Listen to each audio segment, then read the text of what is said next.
नमस्कार, आप देख रहे हैं सिटी पोस्ट लाइव। मैं हूं दीपक शर्मा। राजेश राम निकले हैं सैकड़ों कांग्रेसियों के साथ सीएम आवास का घेराव करने, लेकिन रास्ते में जब पुलिस ने रोका, बैरिकेडिंग की, तो कांग्रेस अध्यक्ष, बिहार कांग्रेस कमेटी के अध्यक्ष बैरिकेडिंग पर चढ़ गए और बैरिकेडिंग पर चढ़कर हाथ जोड़ा पुलिसकर्मियों से और कहा कि आप ही की तो लड़ाई है, आपके बच्चों की लड़ाई है जो हम लड़ने जा रहे हैं। तो चुनाव आ गया है, इससे यह पता चलता है कि कांग्रेस कितनी सक्रिय हो रही है। लेकिन इस मुद्दे पर क्या लगता है कि बिहार सरकार को अब आगे आकर कार्रवाई करनी होगी? बिहार सरकार इस पर क्या कार्रवाई करेगी पता नहीं, क्योंकि अस्पताल में 4 घंटा तक लड़की को बेड नहीं मिला और जिस एम्बुलेंस में आई थी उसका एसी काम नहीं कर रहा था, ऑक्सीजन नहीं था और 4 घंटे तक वो जीवन मौत के बीच जूझ रही थी। तो ये बहुत गंभीर मामला है, सरकार को कार्रवाई करनी चाहिए और कांग्रेस पार्टी ने तो इसको बड़ा तूल दे दिया है। वैसे तो बिहार में दलित लड़कियों के साथ गैंग रेप और इस तरह की मौतें की खबरें लगातार आती रहती हैं, लेकिन कभी किसी पार्टी और नेता को चिंता हुई नहीं। लेकिन चुनाव है तो चिंता हो रही है और राहुल गांधी तो उनका एजेंडा ही है, आप देख ही रहे हैं, ओबीसी, ईबीसी और दलित को लेकर आगे बढ़ रहे हैं। ऐसे में कांग्रेसियों की पूरी नज़र है बिहार के चप्पे चप्पे पर कि कहाँ कांग्रेस दलितों के साथ अन्याय हो रहा है, ताकि उसको उछाला जाए। ये तो अच्छी बात है। अगर समाज के हाशिए पर खड़े लोगों के लिए अगर कोई भी पार्टी, कांग्रेस या कोई भी पार्टी आगे आकर खड़ी होती है। राहुल गांधी ने ट्वीट भी किया, ट्वीट करके कहा कि हम तब तक चुप नहीं बैठेंगे जब तक इस बच्ची के परिजनों को न्याय नहीं दिलाएंगे। अच्छी शुरुआत है, लेकिन शुरुआत कंटिन्यू रहे, मतलब चुनाव तक ही ना रहे, कहने का मतलब मेरा ये है।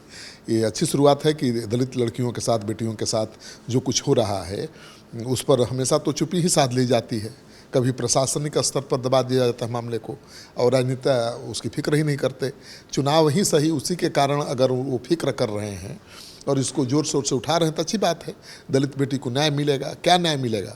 गैंग रेप हुआ, अस्पताल में इलाज समय से नहीं मिला और वो मर गई, उसको क्या न्याय दिलाएगा कोई? मुझे लगता है कि जब तक लगातार संघर्ष नहीं होगा तब तक न्याय कैसे मिलेगा? क्या गारंटी है कि आगे भी हमारी दलित बेटियों के साथ ऐसा नहीं होगा? देखिए, हर बेटी दलित होती है दीपक, हर महिला दलित होती है, मैं मानता हूँ। बिल्कुल, राम मनोहर लोहिया ने ये बात कही। बिल्कुल, और उसके अधिकारों की लड़ाई सबको लड़नी चाहिए। महिला की कोई जाति नहीं होती, वो तो ऐसे ही अबला है, दलित है, तो उसकी लड़ाई अगर कांग्रेस लड़ रही है तो स्वागत है। आज जिस तरह से कांग्रेस के प्रदेश अध्यक्ष निकले सदाकत आश्रम से अपने सैकड़ों समर्थकों के साथ और राजापुर पुल पर बैरिकेडिंग करके पुलिस ने उनको रोक दिया, तो देखिए वो जोश दिखा। राजेश राम बैरिकेडिंग के ऊपर ही चढ़ गए और पुलिस वालों से हाथ जोड़कर विनती करते नजर आए कि भाई मुझे आप क्यों रोक रहे हैं, हम तो आपकी ही लड़ाई लड़ रहे हैं, आपकी बहू बेटियों की इज्जत की लड़ाई लड़ रहे हैं, उनकी रक्षा की लड़ाई लड़ रहे हैं, आप क्यों रोक रहे हैं? तो पुलिस का तो काम है रोकना, क्योंकि अब मंगल पांडे पर तो सवाल उठेंगे ना। स्वास्थ्य मंत्री हैं मंगल पांडे, कुछ नहीं बोल रहे हैं इस घटना के बाद।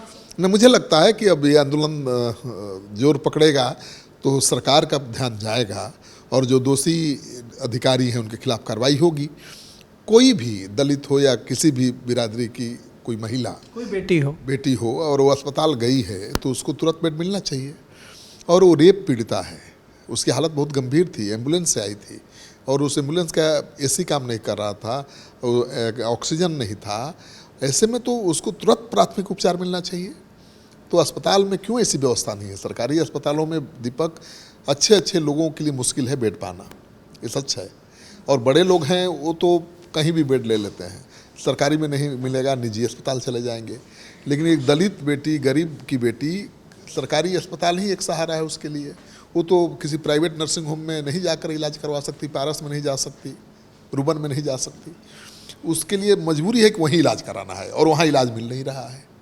समय से इलाज नहीं हो तो उस इलाज का क्या मतलब है? कितना शर्मनाक है कि पीएमसीएच में एक बेटी इलाज के लिए लाई जाती, कहाँ नैतिकता बची है, कहाँ।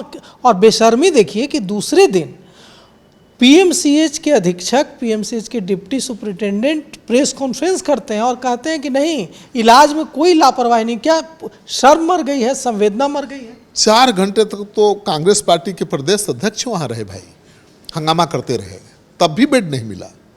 संवेदना कहाँ है? और डॉक्टरों में तो बिल्कुल नहीं है। और जस्टिफाई कर दूसरे दिन प्रेस कॉन्फ्रेंस किया बाकायदा और कहा कि कोई गड़बड़ी नहीं हुई। डॉक्टरों के साथ यही तो दिक्कत है, डॉक्टर कुछ भी करें सब सही है, लेकिन डॉक्टर के खिलाफ अगर आप आवाज़ उठाएंगे तो डॉक्टर आपको मारेंगे भी और हड़ताल पर भी चले जाएंगे, क्योंकि वो इमरजेंसी सेवा से जुड़े हुए हैं। ये कैसी सेवा है भाई? डॉक्टर हैं आप, भगवान की तरह आपको लोग देखते हैं, आदर करते हैं, सम्मान करते हैं, और आपकी संवेदना ही मर गई है, आपको दया ही नहीं आती है। अब पीएमसीएच में ऐसा क्या हो गया था कि एक गैंग रेप पीड़िता दलित बेटी को जगह नहीं मिल पाई। अरे जगह नहीं मिल पाई तो उसको अलग से किसी बेड की व्यवस्था करते, उसको उसका प्राथमिक उपचार करते। 4 घंटे तक एम्बुलेंस में छोड़े जाने का क्या मतलब है? और दूसरे दिन सफाई दे रहे हैं, दूसरे दिन वहाँ ये नहीं कर रहे कि हम जांच करेंगे। बेशर्मी का हद है, वो जांच कहाँ करेंगे? वो तो जानते हैं कि ऐसा ही होता है पीएमसीएच में। जब तक बड़ा फोन ऊपर से फोन नहीं आए तब तक बेड नहीं देते हैं, वो तो स्वाभाविक वहाँ की प्रक्रिया है। तो एक दलित की बेटी के लिए कौन फोन करेगा? अच्छा, यहाँ तो चुनाव का मौसम है और कांग्रेस पार्टी दलित को बड़ा मुद्दा बनाकर आगे बढ़ रही है, तो प्रदेश अध्यक्ष भी पहुँच गए। कहाँ कोई पहुँचता है किसी दलित के लिए? कोई अस्पताल पहुँचता है नेता? नहीं पहुँचा, आज तक कोई पहुँचा है? पहली बार पहुँचे हैं ना कांग्रेस के प्रदेश अध्यक्ष, और इसी वजह से वो दलितों के एक हीरो बनकर उभर रहे हैं।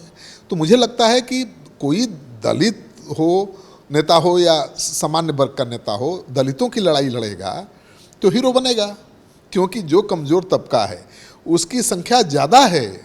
ज़्यादा ऐसे लोग हैं जो कमज़ोर हैं, जो हेल्पलेस हैं, उनके समर्थन में, उनके अधिकार के लिए जो लड़ेगा, आगे बढ़ेगा, वो हीरो होगा।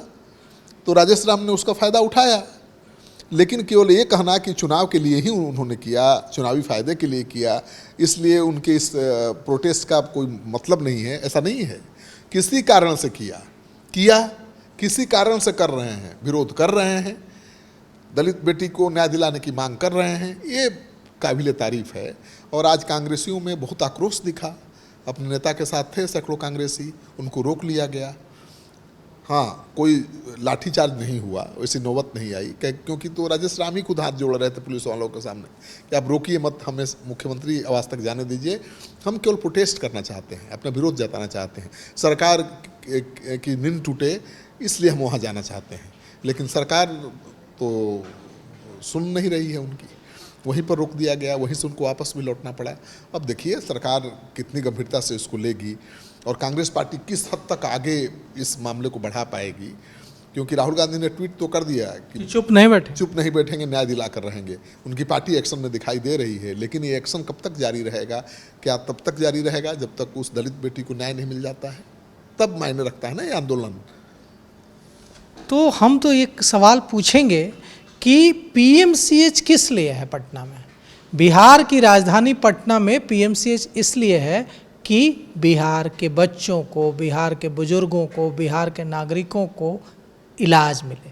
अगर एक बच्ची के लिए इस अस्पताल में बेड उपलब्ध नहीं है, अगर एक बच्ची को एम्बुलेंस में तड़पना पड़ता है, तो ऐसे पीएमसीएच को ताला मार देना चाहिए, ऐसे पीएमसीएच को बंद कर देना चाहिए। हमें ज़रूरत ही नहीं है बिहारियों को ऐसे पीएमसीएच की। तो आपको क्या लगता है, क्यों नहीं एक्शन होना चाहिए इस पर, और क्यों नहीं जिम्मेवार उन डॉक्टरों पर एक्शन होना चाहिए जिनकी संवेदना न जागी एक बच्ची की चीख और पुकार के बाद भी?